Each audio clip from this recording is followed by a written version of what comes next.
In covering the world of cleaner, greener, safer and smarter vehicles, we meet some amazing people, including you guys, viewers and fans of the channel, who've made their own journey from internal combustion engine vehicles to plug-in vehicles. And every time someone comes up to us at an event or a launch or a show like Fully Charged Live, we love hearing about your own personal stories.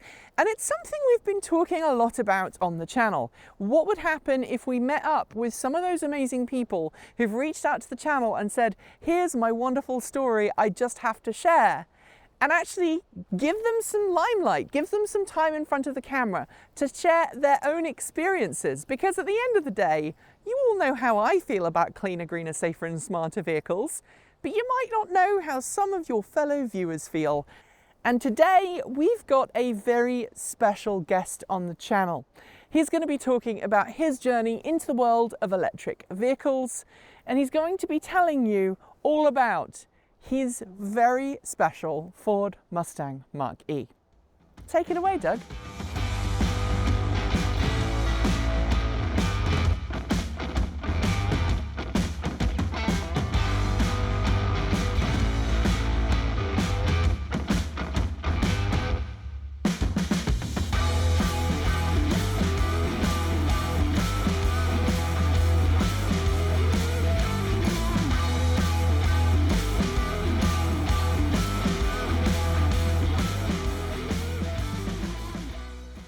My name is Doug TruWrecks, and I'm basically a retired tech nerd, and I just, I used to do firewall security and network administration for several years, about 30 years, and I just got to a point I couldn't do it for health reasons, but hey, still got to do tech things, and I love doing it, so here I am.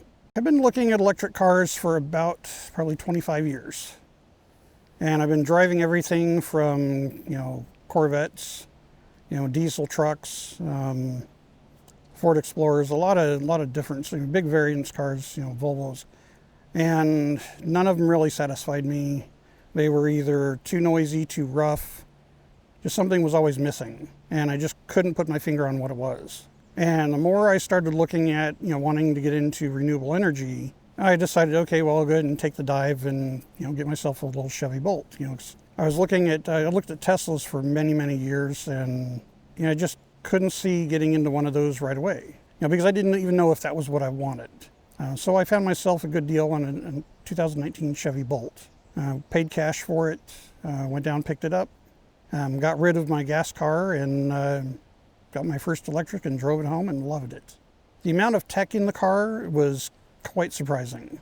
It basically felt like I stepped out of almost 100 years advancement in technology between the car I was driving to the electric car, even though that car was only about maybe 6 or 7 years newer than what I had, mainly because the electric car felt more like I was driving a computer with wheels than driving a car. And all the other cars I had before that, it felt like I was driving a machine that had a computer attached to it. I just found that electric kind of gave me what I was looking for. It gave me that little piece that was missing in all the other cars I'd owned before. I actually found out about the Ford Mustang Mach E the first time when Transport Evolved revealed it in Germany. I started following the development of it. I started, basically just looking into every aspect I could find about it. I printed out, posters of it. I hung them up on my wall. I had a wallpaper on my computer for the Mach E. I just went all in to find out what was this car and what were the specs, how much was it going to cost, what kind of performance it was going to have. Biggest thing for me was it going to be a major step up from what I had? It's a bigger investment than the Chevy Bolt, but was it going to be worth it? And that was my biggest question. Is it going to be worth upgrading to that? And how much of an upgrade was it going to be? But everything I found out about it, it just looked incredible. The biggest thing for me was the extended battery, which gave me more range than the Bolt. And of course, the all-wheel drive. Where I live in the wintertime, if you don't have all-wheel drive, when it snows and ices up, you don't go anywhere. You're stuck. And with four-wheel drive, at least I have the option. When I found out that I could order the Mach E, and they officially went on order, I got up on Ford's website. I went ahead and placed my order. I put down my deposit. I selected my dealer closest to me that I've known for about 30 years. They told me that it was going to take me about 8 months to get the car. And the longer I waited, the longer that time became. The car that I ordered in April wasn't delivered to the dealership until January. So that's quite a long time to wait for a car that I was basically paying for already. So I kind of got tired of the waiting game, and I went and started looking at local dealerships. And I found one about 128 miles from my house that had all of the specs that I wanted, just a different color. I was originally looking for the metallic rapid red, and when I found the star white, something just told me I had to go look at it. I had to go look at the car. And I just happened to get there on a day that it was sunny. And sunshine hitting the star white made it glow. The metallic in it was just amazing. That sold me on that color. At that point, I didn't care about the rapid red anymore. I found my car. Freeway travel in this car, it has to be one of the best road tripping cars I've ever had. Driving somewhere in any other car on the freeway, I would get where I'm going tired. This car, I get on the freeway, I can drive it 300, 400, 500 miles. And when I get where I'm going, I don't feel tired. I don't feel fatigued. Sure, I got to stop and charge, once in a while, but 275, sometimes 300 miles on a single charge, that's a lot of driving before you have to stop. I added a lot of Dynamat to the car, basically just because I wanted to get rid of a little bit of that extra road noise that comes through from the tires and the rear hatch. Mostly, like I said, the car rides quiet. It's one of the quietest cars from the factory I've ever had, but I just wanted it that much quieter. So I don't have to turn the radio up at all to hear it. I can usually hear my radio on like 4 or 5, and it sounds loud in the car now. And the radio goes up to like 30 for the maximum volume. I did have to have the car adapted, and one of the things that we did for the car is I added some Weigel hand controls, which basically looks like a stick shifter in the car. I tried to make it look as part factory as the car as possible. At least that's what I wanted, so that's why I went with Weigel. And the installer did a great job of not ruining the car's aesthetics or the value of the car, putting them in. Nothing got damaged in the car in the process, which was really important to me. I wanted something that was fully functional. I wanted something that was definitely high quality and durable and very, very easy to use. And since I've ridden motorcycles before, the right-hand control was almost natural for me to adapt to. Okay, hand controls is a very lengthy process for most people. First, you have to go to your doctor, you have to get all the paperwork, take the paperwork to an authorized installer, talk to the installer, find out what hand controls will work best for you, and they usually have a display of about 5 or 6 different hand controls. Some only have 2 or 3, and if you have one that you really want to try out and they don't have, and they have to special order it, then you have to pay up front for it, have them get it in, and if you don't like it, then you lose money on it, because usually there's a restocking fee of about 15 to 20%. Most of them, it's just on a display where it's just a rack that has 3 or 4 of them that you get to go up and push or pull or squeeze or whatever the control is set up for. And it doesn't give you a real feel for what it is in a car. So you can't test any of them out in a car. You don't know what they feel like before they put them in a car. Yeah, and unless you can find somebody that has one, that actually has those controls you want in a car that you can go and test, you don't know how they're going to perform. My car was a little longer than normal. Most hand controls can be installed in a day. Usually it takes about 4 to 6 hours for a shop to install hand controls. Mine took 2 days because they had to custom make all the mounts for the car.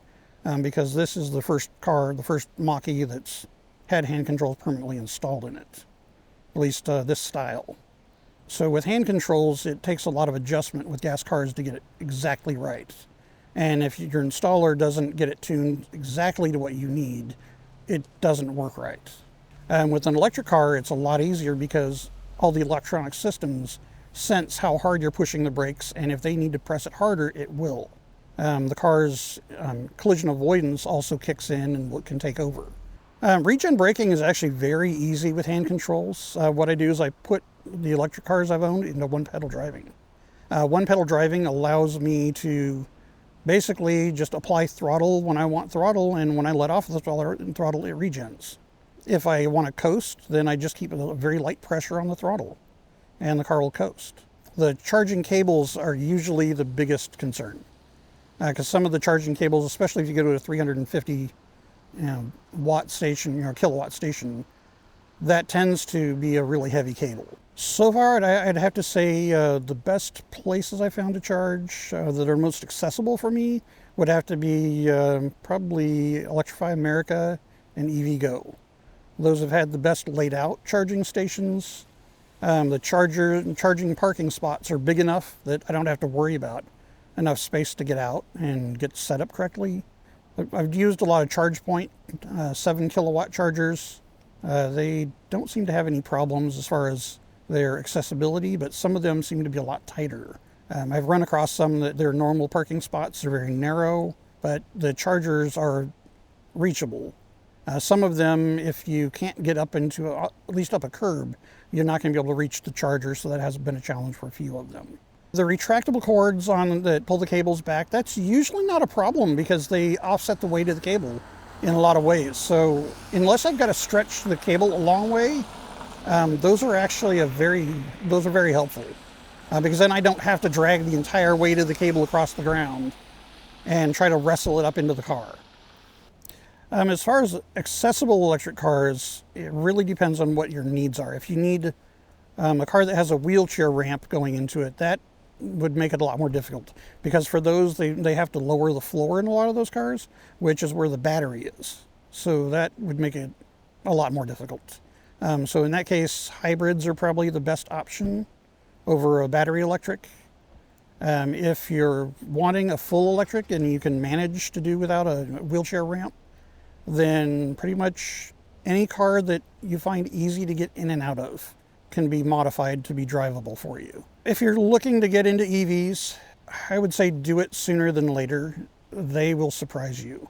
If you can afford to get a new car, look at an electric. Range anxiety is something of the past. It just doesn't exist anymore. This car has been from the Dalles to Portland many, many times. In October, I took my mother, who's just had her 72nd birthday, and we went on a small trip to Death Valley in Las Vegas. We had a great time there. We put about 5,000 miles on the car. Didn't have any problems anywhere finding chargers, which was a big concern for pretty much my whole family. Because they were like, oh my God, how are you going to get the car charged into Death Valley? It's like, I didn't need to. The next thing that's coming to this car is going to be probably Blue Cruise. But later this year, I'm planning a cross-country trip with it.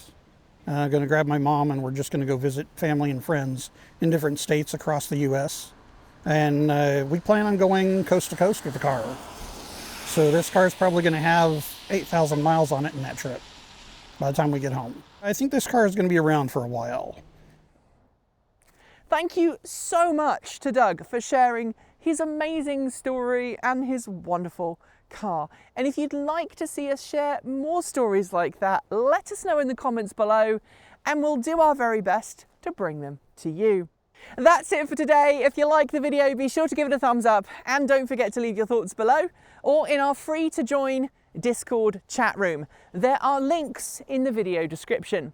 If you haven't already, make sure you've subscribed to this channel and to our other channel, Transport Evolved Take 2, and give the bell a gentle ding to make sure you're told when our next video goes live. Thanks on behalf of the entire TE crew go out to the folks on my right for being our $15 to $49 a month supporters. Special thanks to our $50 a month supporters. They are Chris Maxwell, Bennett Elder, Brian Newton, Dave Kitchen, Michael Goad, Ricky Leon, Andrew Martin, Guido Trahota, Brophy Wolf, Tesla in the Gong, Gordon C, Stephen O'Donoghue, Carl Hodgson, Anthony Coates, Regine Fellows, Rory Litwin, Anonymous Freak, Jim Burness, Zachary Courtney, Chrissa Centaur and Denny Hyde. And our deepest gratitude to our $100 a month Patreon supporters. They are Marcel Ward, Reggie Watts, Joe Bresney, JP Fagerback, Will Graylin, Matthew Drobnak, John Lyons, Christopher Lee Jones, Andrew Glenn, Paul Conway, Ellery Hensley, and Ian. If you would like to join the amassing army of amazing supporters of this channel, there's more than 1,200 of them now, you can join Patreon at the link below. You can click the join button to become a YouTube channel member, or you can show us your support through Bitcoin, Ko-fi, or our cool swag store. There are links below. Thanks for joining me, and as always, keep evolving.